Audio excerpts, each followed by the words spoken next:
Olá, tudo bem? Primeiramente, muito obrigado pelo convite para participar desse desafio. Meu nome é William Jesus da Silva, você já possui meu currículo em mãos, mas para facilitar a localização dele dos dados, eu vou falar algumas coisas rapidinho. Eu sou graduando em Engenharia da Computação, tecnólogo em Análise e Desenvolvimento de Sistemas, bacharel em Direito, pós-graduado em Ciências de Dados aplicada ao Direito. Meus pontos fortes são NET, Python, API, Inteligência Artificial, visualização de dados. Minhas experiências anteriores são IPT e CPQD. É exatamente um perfil muito adequado para o Centro Von Braun que vocês buscam para o seu time de inovação. Agora eu vou compartilhar todo o processo que eu segui do início do projeto até o fim. Esse vídeo será dividido em 3 partes e nessas 3 partes eu vou explicar as regras técnicas que eu segui nesse desenvolvimento, sendo a primeira parte o brainstorm de ideias e também a API, sim, a configuração da transmissão dos dados. Quando eu li o PDF do desafio, a primeira ideia minha foi bem ambiciosa. Eu tenho um notebook em casa rodando o Ubuntu Servers. Nesse notebook, eu planejei criar então uma estrutura completa como se fosse um ambiente de produção real, onde eu usaria um Dockerfile com um serviço Python Fast API nele. O serviço ia consumir o Zenson que eu criei para esse desafio, o mesmo que está no repositório, esse VBL-mon com Environment Zenson. Isso transformaria o meu notebook em um servidor caseiro, acessível a qualquer máquina. No futuro seria super fácil escalonar ele para uma AWS EC2 ou até S3 Lambda, dependendo se o projeto quiser ficar muito nessa instância de AWS. Cheguei até fazendo um protótipo 3D inicial no Unity só para testar a integração com os dados vindos do próprio back-end. Agora eu vou mostrar rapidinho esse Zenson e explicar como ele foi estruturado. O Zenson tem 4 níveis perfeitos para o nível 1, trânsito leve ensolarado, nível 2, médio nublado virando chuva, nível 3, denso com chuva leve, nível 4, com chuva pesada e velocidade máxima. E ainda um caso de erro 500 só para testar a resiliência. Era exatamente o que o desafio pedia. Porém, analisando o prazo de 7 dias úteis e minha disponibilidade real de tempo, decidi seguir à risca o que o desafio propôs. Usei os mesmos Zenson que eu já tinha feito, mas em vez de subir no meu próprio back-end, eu utilizei o Moncon para mogar o endpoint V1 Traffic Status instantaneamente. Assim, já tinha uma porta pronta para bater e recebia exatamente os dados da especificação OpenAPI que ela exigia. Com isso resolvido, parti direto para o desenvolvimento do jogo, que não seria mais 3D para facilitar o meu prazo curto de 7 dias úteis. Seria no Unity 2D, que é o que vocês vão ver agora. E nessa segunda parte vai ser o desenvolvimento do código e da lógica em si do jogo. Antes de continuar para a segunda parte, eu gravei esse aqui rapidinho, só para mostrar a API funcionando na prática. Aqui no Moncon ela tá ligada, eu vou aqui no Unity jogar e os dados vão estar sendo transmitidos normalmente.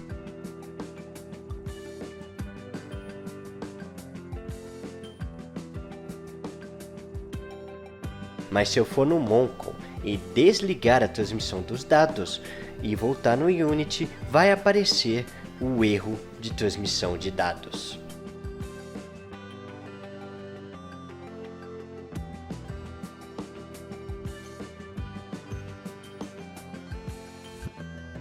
Bom, agora que já passamos da primeira parte, vamos explicar a segunda. Eu vou explicar como o VBL Smart Crossing foi construído por dentro, os códigos, as decisões de arquitetura e como cada peça se conecta com os dados que vêm da API. O projeto tem 8 scripts e cada um deles tem suas responsabilidades muito bem definidas. Eu vou explicar um por um. E o primeiro que eu quero falar é o API Services.cs. É o único arquivo que fala com a internet. Ele usa o Unity Web Request para fazer um GET no endpoint V1 Traffic Status, que no caso é o nosso Moncon rodando na porta 3000.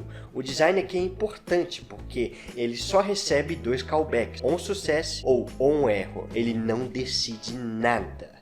Não tem nenhuma decisão aqui. Ele só é responsável por receber. E explicando isso, eu volto naquele tópico de ter um servidor caseiro. Aqui, a única mudança que eu faria seria na parte do código public string API URL igual.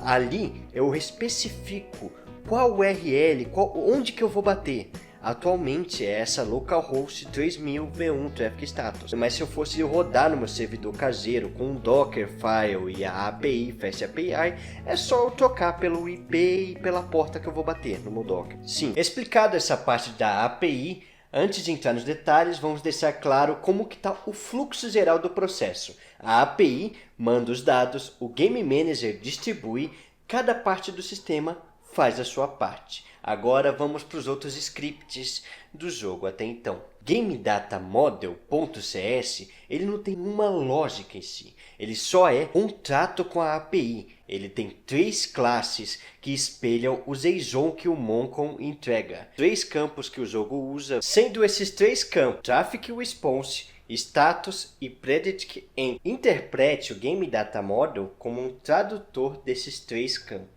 Traffic Response é um objeto raiz com status atual e uma lista de predições. O status possui 3 campos dentro dele e o jogo usa, sendo o Vehicle Destiny, a Velocity Speed, Weather. O Predict Entry é cada predição futura e dentro dessas predições futuras tem um Estimate Time em milissegundos e um status dentro. Então vamos interpretar o GameDataModel como tradutor de 3 figuras importantes para o nosso jogo, como por exemplo o Predict Entry, que fornece esse Estimate Time em milissegundos, vai ser usado aqui na frente pelo GameManager.cs, que é um maestro dessa questão de milissegundos. Quando os dados chegam da API já traduzidos pelo GameDataModel, ele faz 3 coisas.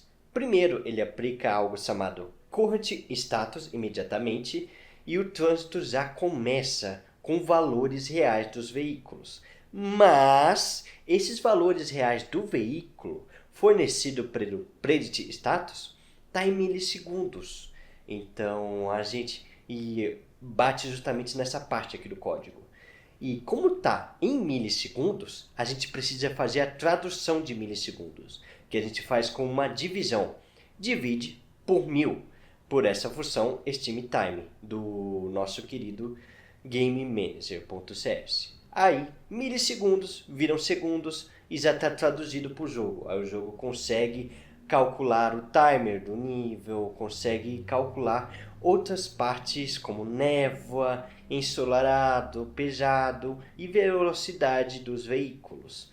O Traffic Manager, que já dando sequência agora para o TrafficManager.cs, traduz dados da API em carros reais na tela.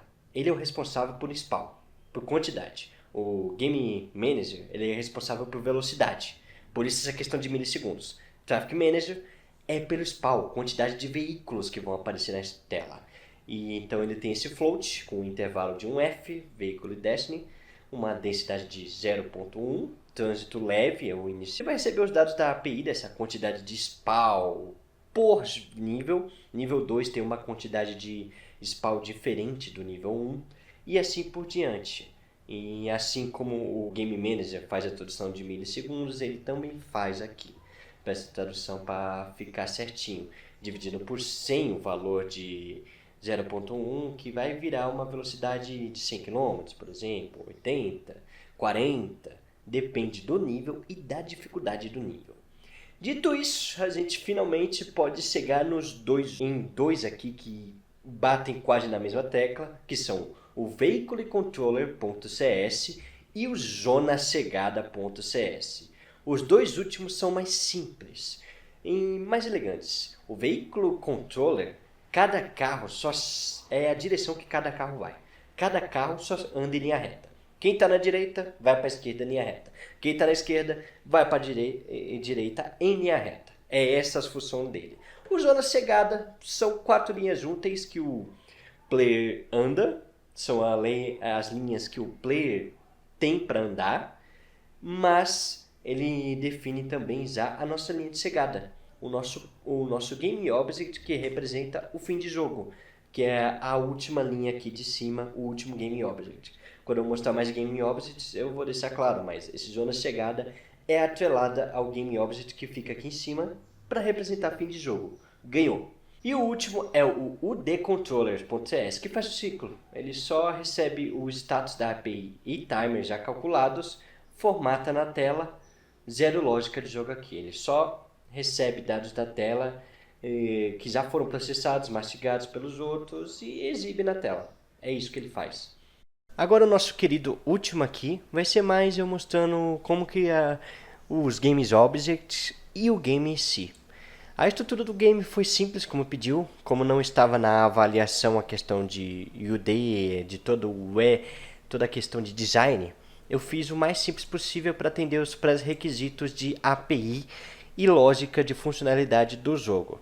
Então são basicamente dois Game Objects principais aqui, dois não, mais alguns, desculpe, que são os farsas, 5 farsas, que são 5 squares, cada um adaptado para ser o lugar que o player anda. Algumas de enfeite, que são essas duas amarelas para representar a crossword.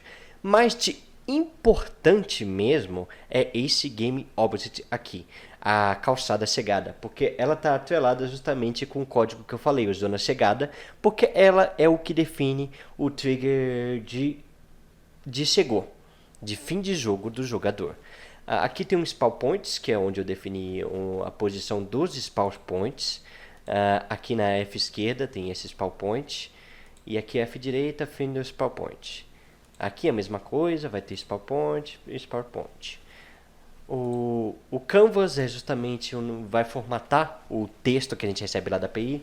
Nível 1 lá da API, ele vai mudar conforme o nível. Densidade, velocidade, ele também vai mudar conforme o nível que ele receber lá da API. Se atravessa a via é o único que vai ficar. E esse aqui é a estimativa em tempo, que muda conforme a API também. Calçada início é só a calçada início. Event System é mais para questão de eventos, enfim. Depende da API, depende dos dados que ele receber da API. E esse player possui um dos códigos que eu não citei, que é o Player Control 2D. Porque o Player Control 2D não entrava na questão de API, ele é simplesmente AWSD. É o que vai definir. E esse carro prefab é justamente o nosso Game Object.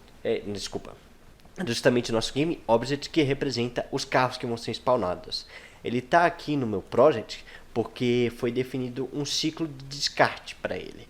Porque, por exemplo, ele vai ser usado aqui e ele passa aqui da esquerda para a direita, aí aqui ele é excluído.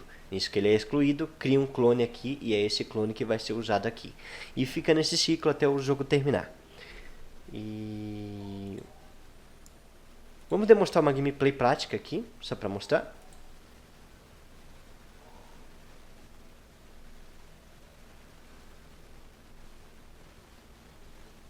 Como dito, não foi uma das preocupações a estética. Eu realmente não gostei dessa estética, mas ela é funcional. Já demonstra tudo que a gente precisa para o nosso joguinho. Deu um game over, vamos repetir. Ó, game over. Ó, game over. Game over. Game over. Eu fiz isso só para me demonstrar o game over mesmo. Agora atravesse a via. O 2 completo.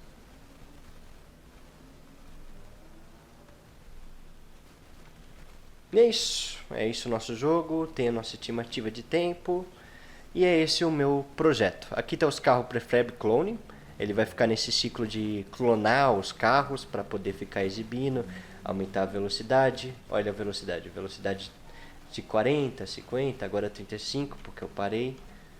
Ele vai variando. O clima também mudou, tá cloud.x8.